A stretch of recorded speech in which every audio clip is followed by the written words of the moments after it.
Welcome to the Expired Podcast by Macy Bookout and Natalie Gard, a Chattanooga-based crime cast, all stories coming from Tennessee. Make sure to follow us on social media at the Expired Podcast and subscribe to our YouTube channel for early access to our episodes each and every Monday. Where's everybody? So Taylor, Bentley, and Mav left for the big Worldwood Bat Tournament in Hoover. They left on Wednesday. And then Jade, my mom was taking her shopping tonight for her birthday gift because they haven't had time to go shopping for her birthday present yet. And she's staying the night there tonight. And then I'll get her back tomorrow, but it's just me and old Clive Dog. Oh my God, he was jizzing on our couch today. Is he fixed? Yes! I've never seen him do this before. Boy dogs. Full-blown boner. I think he was asleep and he might have been having a dream, but he woke up and was walking on the couch weird. And I was like, what are you doing? Never seen him do this before. And then he turns a certain way and obviously you can't miss it. Yeah. And I'm like, Red Rock. Oh my God. And then you could see stuff coming out of it. I was like, get outside. Get outside. And then I was like, I literally went and got some COVID masks and put gloves on. I was like, I am not smelling or touching that shit. Yeah. I'm not today. Not today. But what? This is out of nowhere. Yeah. And I'm like, oh my God. I was offended. You were offended. I was offended. You should have taken it as a compliment. Probably not. Probably not. But then I was like, all right, bro, if I need to masturbate with you right in the same room, you better not be offended too. Yeah, seriously. Oh my God. I was like, is this real? He is an old man. Mm-hmm. He's going to be 9 or 10 this year. He's fixed. This has never happened before. So I'm like, what? It's never happened that you've seen. Right. And now I'm grossed out because I'm like, it could be anywhere. You're going to watch, yeah. But it could be anywhere. Because we just leave him out in the house now. I do too. While we're gone. Yeah. So you could have done that. You're going to be watching out. That's hilarious. Dogs are funny. Disgusted. Yeah. It can be. All right. Welcome to the Expired Podcast. Oh, wait. I've already saved it. I've already started. We're recording. Look at you. Welcome to the Expired Podcast. Make sure you follow us on social media. We have Facebook, Instagram, and TikTok. And also, when you subscribe to our YouTube channel, you can get early access to our episodes every Monday. Yep. I am just getting into the watching podcasts on YouTube. Oh, really? I do. That's how I came across podcasts. So I'm big on, I listen to podcasts in the car. Yep. Now I do that a lot more. It's so funny. My kids will get in the car and we'll be on the way to practice or something. And they'll be like, Mom, are we going to listen to a podcast? They won't listen to music or whatever? And I'm like, yeah. And they're like, it's either, can we just listen to music this time? Or they're like, can we not listen to, the murder ones? Mm-hmm. And I'm like, oh, shoot. I should do a better job of, not listening to, gory, terrible things. But you don't know until you listen. I know. And then I'm into it. Yeah. And then usually they fall asleep in the car. Yeah. Especially the little ones. Bentley just takes over my phone and plays rap music. Yeah. But they always fall asleep in the car, so it doesn't really matter. But apparently they're awake enough times to know what kind of podcast they want to listen to. So there's that. Yeah. But because of that and having to let them play DJ in the car now, I've been watching them on YouTube. Mm-hmm. There's some good ones out there. Oh, I know. I'm obsessed with Kendall Ray. I love, what is her name? She's Murdered Miss Jane in Makeup. Oh, Bailey Sarian. Yes. Love her. Hers are awesome. I love Bunny. Jelly Roll's wife. She's great. Bunny. Call Her Daddy. Yeah. Yes. Love that. I like, what is it? Chicks in the Office or? Oh yeah, Chicks from the Office. Yes. Yeah. That one's good. Mm-hmm. No, there's ours is good. I think ours is good. I hope it's good. There's some that do have YouTube that I'm like, you know what? I like this better when I just listened. Mm-hmm. But I like ours on YouTube. Mm-hmm. Because we can show the pictures. Yeah, we also have facial expressions, too, that are... telling. Yes. Yeah. We're sketchy. We can. I mean, you never know. Don't tempt us with a good time. Exactly. But yeah, make sure you guys subscribe to our YouTube channel. I still feel like there's a lot of you out there that might not know that exists, but it does. And I feel like we're funny. We are funny. We're hilarious. Funniest people I know. Facts. Okay, so this week's case is Brittany Eldridge. Was this in Knoxville? Yes. Knoxville. Eldridge. Yeah. Eldridge. With a D. Eldridge. Is it? Mm-hmm. I looked it up and it said Eldridge. I feel like it's Eldridge because I thought it was Eldridge for a long time, and then I saw it red and it said Eldridge. I remember thinking that because Bentley's pediatrician before he retired, his name was Dr. Eldridge, and I was like, I wonder if they're related. Let's make sure. Eldridge. Eldridge? Mm-hmm. Okay. With a D. Brittany Eldridge. She was living in Knoxville. When she was growing up, she, typical, mom, dad, she had a brother. She was a girly girl, but also had, like, a tomboy side. Like, she loved to cheerlead, but she also played soccer and, like, played with her brother. And yeah, I feel like they were good friends. She liked to, like, she was a girl's girl, but she could hang with the boys type of thing. Yeah. She was beautiful. She was young. She met her husband, Terry, soon after she got out of high school. She got married at 22 years old, and Terry was much older than her. 17 years older than her. I did not know that. Mm-hmm. So she was 22. He was 39. And she wasn't... That makes sense. Does it? Why they drifted apart. Yeah, and why he didn't want kids. Yeah. Mm-hmm. Okay. So their marriage wasn't bad, but Brittany wanted kids. Terry really didn't want kids. Plus, they had different work schedules. So she worked at a mortgage company called Vanderbilt. So she called people to make sure that they were paying their house payments. And Terry was a truck driver who worked mostly at night. So she worked during the day. He worked at night. Again, it wasn't a bad marriage. Right. They were just drifting apart. They're in different areas of their life. Different seasons. Yeah. I mean, nothing. Different schedules. Different schedules. Rarely saw each other. It's hard to be interested in someone you never see. I know. Yeah. Yeah. It would be very hard.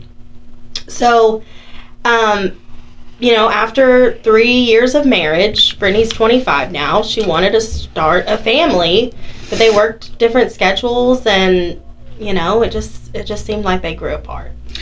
And about this time, I think Brittany had been working at that company for like a year or so, and Norman, someone who she worked with, they had been very, very good friends. Well, they started on the same day, so I think they kind of bonded over that. Yeah, rookies. Just rookies on the same day. Yep. And Norman even says that he took to her because he was like, she was really smart and like knew a lot of things that I didn't know. So I kind of like used her, like she would help me to just kind of figure out the job. To me, it's kind of like call center job, so you don't really need much like background. Yeah. But yeah, so they started spending a lot of time together, and about 8 months later, after being just really good friends, started having an affair. So before the divorce and like things went like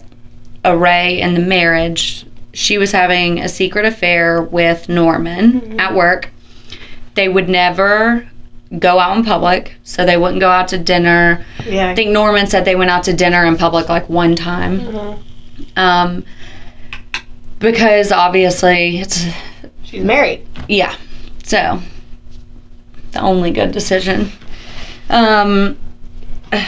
I will never understand affairs. I hate cheaters. Oh my gosh. You cheat on me, we're done.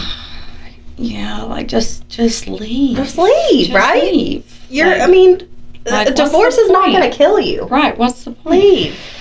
So in February of 2011, the husband, Terry, found out about the affair, and basically right away Brittany moved out and they filed for divorce.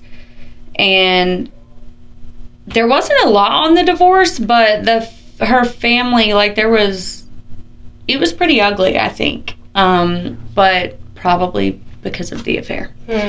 Norman and Brittany continued to see each other at work and after work hours, lunch hours, you know. Oh, yeah. And then Brittany got pregnant. Yeah. So this is when I'm like, you know what? Screw the affair, because I know she wanted a family, and I'm like, yay, good for her. Yeah. She was really excited to be pregnant. That was one of the things with the marriage that was also an issue. The difference for me, though, is like her and Norman, even though they were having this affair, they weren't like exclusive ever. And he did also have another child from another relationship. The girl lived in Nashville, so that's like a 2-hour distance. But from everything that I could find, he was involved and like financially helped support that child. Loved being a dad. So I never got any vibes from anything he did or said or anybody else said that he wasn't excited about this and wasn't going to like show up just like he had for the other child. But he just wasn't 100% involved with Brittany. Right. And I think that's the game changer, because I think the other child that he had, number one, he wasn't in close proximity with the mom for it to be an issue type of thing, but they weren't together either. But now working at the same place, it being an affair, and now she's pregnant and they're not exclusive, like, that's murky. Yeah. There's a lot to be said about it, but at the end of the day, I mean, I know Brittany was excited, and nothing about this tells me he was not, that he was unhappy that this was happening. I mean, of course, it's not ideal, but he already had a kid, loved kids, so. Yeah. But still happy for her, because she got pregnant, so. Yeah. She was excited to have a baby boy. She already named him. I like the name. Me too, because I'm a Cowboys fan. But we don't have him anymore, so that's sad. Ezekiel. Zeke. Are you doing the third? Are we there yet? Yep, we're there. This is where it gets sad. Yeah. So it's not good. I know. On December 13th, 2011, Brittany didn't show up for work. One of her co-workers, Andrea, was a good friend of hers, and she was like one of the few people who knew about the affair with Norman. So when she didn't show up for work, she walked over to Norman's desk and said, "Hey, is there any way you can get in touch with Brittany's mom, because she didn't show up for work?" Now, on December 13th, it was just 2 weeks before her due date. She wanted to work up until the point. Yeah, and it was like very unlike her to be late. Go in. Right. Even if she was morning sickness, didn't feel good, she would be there. She reminds me of me. Yeah. I like literally worked up till the day. Yeah. And then as soon as maternity leave was up, I was like, get me back in the office. Yeah. So Norman calls Brittany's mom, Robin. And Robin says, okay, I'll go check on her. So Robin gets to Brittany's apartment. She opens the door. It's unlocked. So she automatically knew something was up. Yeah. She saw her daughter's flat screen TV on the floor of the living room. And nearby was her purse that had been, like, dumped out. Ransacked, basically, yeah. She knew something was up. So she immediately just called 911 and, like, got out of there. She didn't want to see anything. And when 911... the operators were talking to her, they were like, no, you need to go back in, go check on her, see if you can find her. life-saving measures. So Robin did. She went back in. She went, past the TV and the purse. She walks down this hall and hears the water running. So that freaked her out. She went into the bathroom and the water was running, but no Brittany in there. So she knew the only other place was in the back bedroom. She had a small apartment. And she didn't want to. You could hear it on the 911 call, which we'll play. God. It's gut-wrenching. Yeah. So she opens the door to her daughter's bedroom and found Brittany nude with lingerie on her body, like covering it, like it was like laying on top of her. And she was dead. Mm-hmm. She was strangled and her throat was cut. And they knew that she was dead and that baby Zeke also did not survive. Yeah. Which really, ooh, I feel like we should take a moment and I'll play the 911 call so we don't lose our shit. Yeah. What? Ma'am, what? Ma'am, talk to me. She's in the floor dead. Are you sure? No, she's naked. In where? What room? In her bedroom. Okay. Oh, God, please. Ma'am, okay, we are. Okay, Pam, hold on, honey. Hold on. This is so bad. Yeah. You know why? Because I had Bentley 1 week prior to his due date. And like 2 weeks prior to, like, that's a full-blown human. Mm-hmm. It's just, I cannot believe that someone would freaking do this, man. I know. It's disgusting. It is disgusting. All right, so at this point, obviously, and sorry, bless her mom's heart. Oh, God, yes. Oh, God, yes. And I hope that I'm never in this situation. I hope that this is never something that I have to deal with or do. But I truly, like, as a mom, I can only hope that being the one to, like, see your child come in on and into earth, and you're the first one to find them not, I hope there's some way to find peace with that.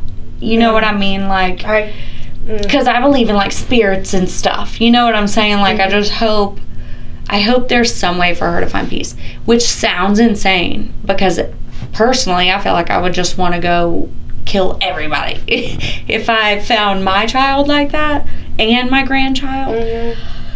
Oh my gosh. But we always talk about, like, you talked about this with your, I think, uncle. There are subtle ways that they let you know they're here. You know? Most definitely. Subtle ways. You just have to listen and be pay attention. Yeah. Pay attention. Yeah. I don't really believe in coincidences. Okay, so at this point, investigators obviously go through her apartment. At first, they thought that it was a burglary just simply because of the shape that the apartment was in. So it looked like it had been ransacked. It was a mess. Her purse being, like, all the contents of it being everywhere. Her flat screen TV being on the floor.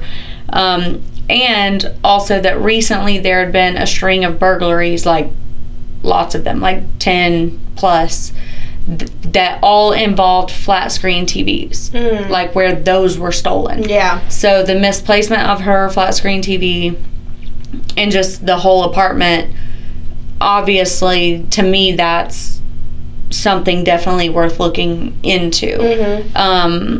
From a standpoint of just might not be a coincidence. Yeah. So her mom is the one who called Norman, I believe, right? Or was it a coworker? Somebody called him and said something's wrong. Yeah. So he arrives on scene, and there is dash cam footage from the police and detectives' cars, and he's distraught. He's trying to go inside, which I feel like that's a natural thing to do. Like, you almost have to see it to believe it. I mean, he runs from his car up to the door. Yeah, they won't let him in, and he's arguing with them like, that's my family, that's my baby, like, let me go, what is happening, what has happened, blah blah blah, and continues to like plead that case for a while, and is getting angrier and angrier, not like savage angry, but just emotionally frustrated. Like he does not, I don't think it's hit him, and I don't think, again, I think it's, you kind of have to see it for yourself to believe that it's actually happened. At that point, you know, he is answering every question they ask him. They put him in the back of a cop car, which doesn't really make sense to me. He could have been so irate that he like they were just like, sit down, like sit down, calm down. I could see that too. And he's the closest, you know, besides her mother, who's found her, right, the closest person to her-ish. One of the comments, though, bothered me, and it was that one of the detectives or police officers said, and he said, but that's my family, that's my baby, like, let me go in there, that's my family. And he said, we need to talk to the people that know her before we let you do that. Like, that irritated me. Yeah. They were rude to him. They were. And if it would have been me in that situation, I would have never gotten the cop car. I would have tried to calm myself down otherwise. Right. Like, I'll go sit in my own car. Or, like, I'll go over here for a second. Yeah. But, I ain't sitting in the back of a cop car. If I've not done anything wrong and they're not arresting me. Yeah. But then, I mean, he is distraught and obviously in disbelief and shock, but he's answering every question that they throw at him. I don't even think he's like thinking, because he's in shock. So the fact that he was still answering questions and answering them factually from what it sounds like is also, to me, believable, per se. Then they take him down to the station, continue to question him for hours. He never once asked for an attorney. They even say, are you sure? Like, you can have an attorney present. Are you sure? And he says, no, I don't need an attorney. I haven't done anything. He gives them a DNA sample on the spot. I mean, there's recordings of all of this. He never batted an eye at being cooperative. But then after hours and hours and hours, when he hasn't even had a moment to like process anything, he's like, all right, I'm over it. Like, if you're not arresting me, I'm done. At least for now. It's not like I'm done forever. Yeah. They drive him home. It was a lot, but he was consistent in everything. And I do believe his emotional state through it all. To me, it does not seem like he's faking it. It doesn't sound like he's bullshitting, you know. I do want to note quickly, because I don't have them in these notes, Norman was living in his parents' basement, and he had some debt collectors on his tail, but other than that, he seemed perfectly fine with having this baby. Yes. He seemed very open with the women he was seeing. I mean... Yeah, I think that for me was like the biggest thing, because also at the same time, obviously they look at the ex-husband. He was working, driving his truck. He was far away, an airtight alibi. Yeah. I brought this up to you earlier. One could argue that he could have hired someone, but to me it just doesn't seem like no one ever even looked at him, like almost like that's just not even his nature, like impossible, because it wasn't looked into. But again, besides his alibi, like there are other ways to hurt someone without you being present to do so. So obviously police looked at Terry, her ex-husband. They were like, no, that's a wild goose chase, we're not going there. So Brittany was last seen the night before she died, as early as 8:30 p.m. Leaving work. That was 8. She left about 8. Oh, okay. So the autopsy reported that she could have died as early as 8:30. So possibly came home, was gonna take a shower, and somebody came in, or say it was the burglars. They were in there and she came home while they were in the middle of it. But either way, the autopsy said that she could have died as early as 8:30 p.m. Then police looked into what she had planned the night of her death, and she had mentioned to coworkers that Norman had texted her saying, "Stay pregnant until I get back. Promise." That was weird.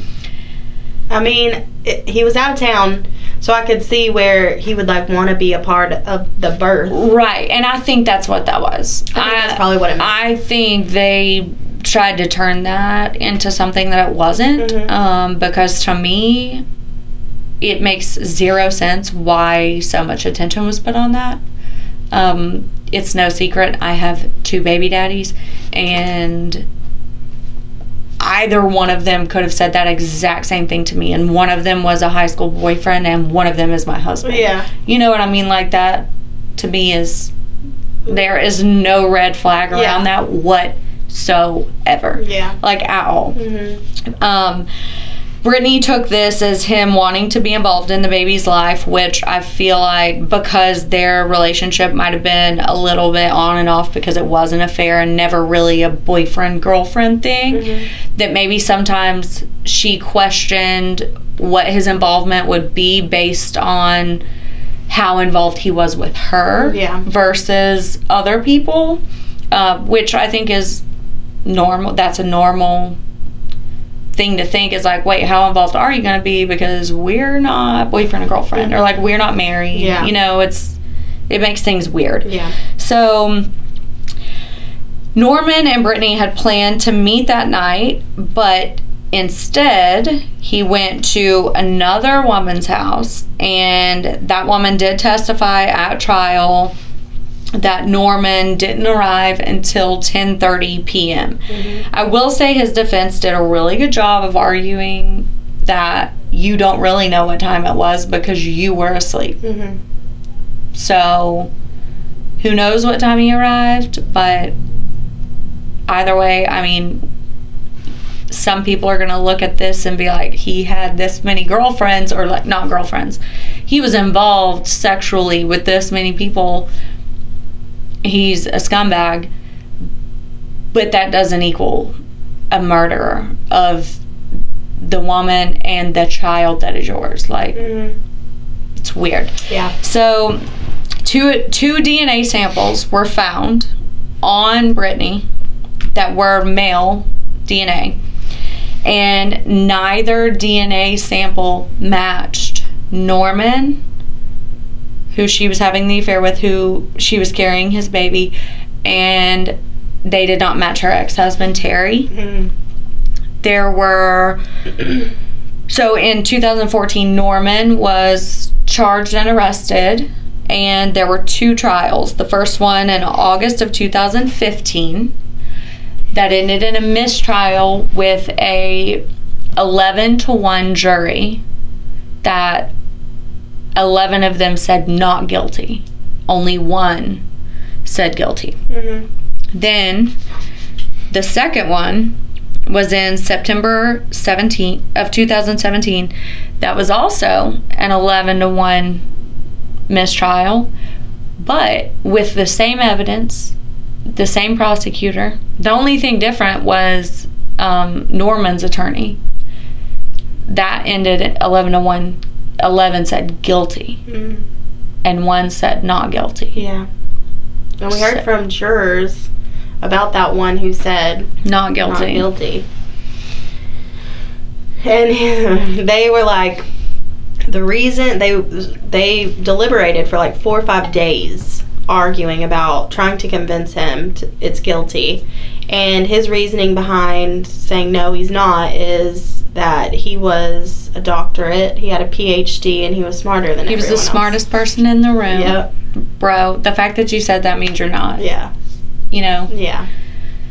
But we don't think he's guilty. I don't. We kind of agree with this stupid doctor who deadlocked his second trial. I don't know, like, how in the world in 2015 it goes from 11 to 1 not guilty In 2 to years. 2017 11 to 1 guilty with zero evidence. Yeah. You have zero evidence against this man except for the fact that he was a playboy. Yeah. Like, and we talked about this a little bit before. He kind of switched his attitude. He had been, interviewed by Dateline and, all these things. And he had been, meeting with lawyers for 2 or 3 years. So you can tell his tone changes. Yeah. But I also feel like he was... I feel like he also grew up a little bit because if I'm believing correctly, he was a little bit younger than her. A couple years, I think.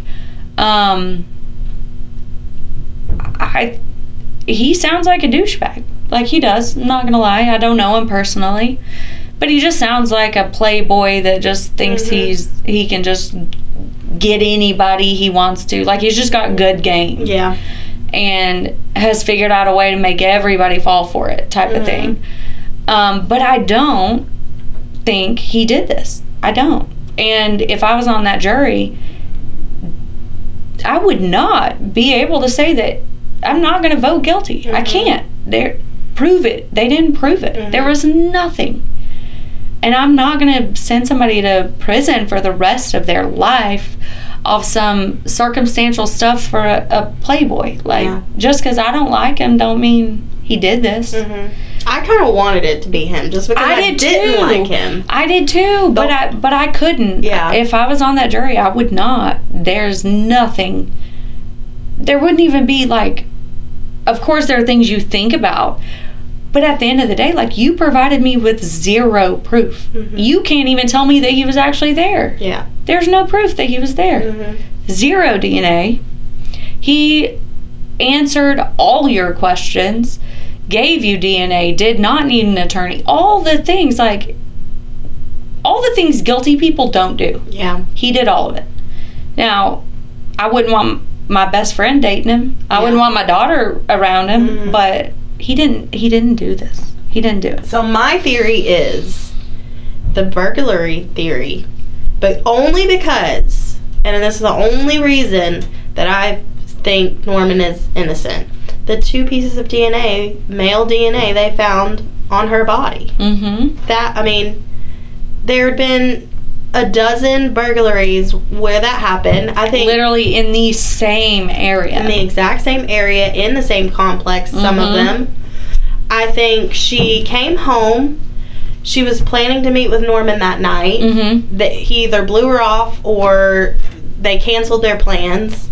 She gets in the shower or starts the shower, goes to her room, undresses, and then maybe she walked out into the hall to go to the bathroom and saw 2 men standing there to burglarize her, and they didn't know she was there.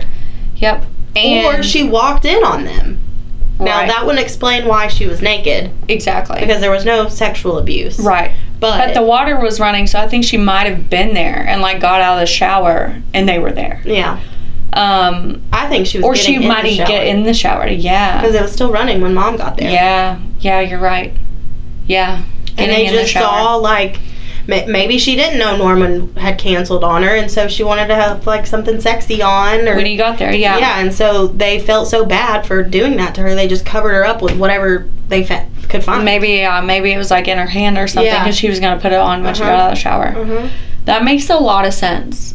And I don't know, again, we were discussing this earlier, like, this was not, 1994 when only bougie places had cameras that half of the time worked. Like, there's not a traffic light. Yeah. There's not cameras at the entrance and exit. Right. Like, there's nothing that could show the vehicles that went in or came out. Like, anything. There's, like, nothing. I don't know. I feel like there's some if there's really nothing else, I don't want to blame investigators, obviously, because but we know otherwise, that people sometimes don't do their job. But I would love to hope that, like, they've actually looked into that enough to know that maybe that wasn't the case. Like, it wasn't the burglars. But to me, there's more evidence of it being the people that have been burglarizing places than it being Norman or her ex-husband. I don't know. It's just very frustrating. Well, no one has been charged in the case. No one. No one. So, you know, maybe someday someone is gonna figure it out, or they're gonna hear this podcast and they're gonna know something And message us. And call the police. Yeah. Or we'll call the police for you and say we got the tip. And, you know, you never know. You never know. But it's still an open case. And it's just terrible. Like, she was a young woman, 25, and pregnant. Like, how could you do that to a pregnant person? Baby is coming out the womb in a week. Very soon. Like, very pregnant. And that's another thing. What do you think about, to you, what makes a crime of passion? Because to me, this does not scream a crime of passion. The prosecutors wanted to paint it that way. Right. But to me, it doesn't. I don't know. I know that's an opinion thing. Well, I was thinking about if it was my theory on burglars walked in on her going to take a shower. They are probably petty crime stealers. Yep. They probably don't have weapons. The only weapons they have are maybe their hands to strangle. And if they didn't want to get caught, they wanted to doubly make sure she was gone. They got a kitchen knife and cut her neck. Yeah. I will say, I think even burglars that do petty crime, I don't think it's crazy for them to have a knife on them. And also, just where we live, like, most men have a pocket knife in their pocket at all times. Like, that's just... It's normal. It's a very, very, very normal thing. And also, I'm thinking, like, if there was stuff that maybe they need to, like, cut open or rip open to steal stuff, they would have a knife on them. But to me, strangulation with no sexual assault, there was no real, like, beating or bruising. There was only 2 stab wounds, which is too many, obviously, but it's not. It's either a hired person that does not know her, but just doing this to be paid to do it, or it's the burglars that are like, oh shit, we just got caught, we've got to kill her, and like they're not actually sure they want to, type of thing. Like, it just doesn't scream. To me, it doesn't scream someone that knows her or has something against her, because you could also think of Norman and all of his relations with 15 to 20 women, and some of them worked with them. Could have been them. Yeah. But the DNA was male. So, I don't know. It's just messed up. Yeah. And our thoughts and prayers go to Robin and Brittany's brother Jeff and the whole family. Every time he gets me. I know. Every time. He's like such a good brother. He reminds me of my brother. Yeah. Literally. Like, if somebody ever does that to me, my brother would be like his brother. Like, better not. Yeah. Because I'm like, when he called investigators and said, if you don't do something about him, I'll go handle him myself. And the lady said, did you mean that? He said, I meant every word of it. And I'm like, he sounds just like my brother. Like, don't do it to me, because he's the wrong one. Oh my God. Oh, I feel so bad for the family. Yeah, but when we end cases like this, I feel better because, you know, we're still keeping our name alive. Yes. You never know when evidence will become available, technology becomes available. Yeah. You never know. Somebody's conscious. I feel like we're helping this by talking about it. I agree. And her and Brittany and Zeke deserve justice. Obviously, the family does as well. And even Norman, like, that was his kid, too. You know, like, if you know anything at all, like, please just tell. It might not be important or help, but if you're thinking, I might, should I tell people or should I call? Yes, you should. Do it. Yeah. Do it. Because too many people have to live with the unknown of this horrible situation. Mm-hmm. Yeah. We always say, if you have it in your mind, should I call? Call. Always. Always. Yep. Okay, that's it for us. Thanks for listening. Thanks for watching on YouTube. Make sure you subscribe to our YouTube channel so you can get early access to our episodes that are out every Monday at 6 p.m. Eastern Time. And we're probably going to be putting up some sort of like poll, like audience voted thing, because we're looking to do a trip in a few weeks in August. We've got a few cases that are close enough for us to do like a day trip or maybe just like one overnight trip to like cool places where there's actual like landmarks for said cases. So be on TikTok, Instagram, Facebook, paying attention to those and vote. Even if you're like, I don't know what any of these are, but this one sounds cool, just vote, because we're really relying on the voters to tell us where we should go. Yeah. All right. All right. Until next time, this is the Expired Podcast. Bye.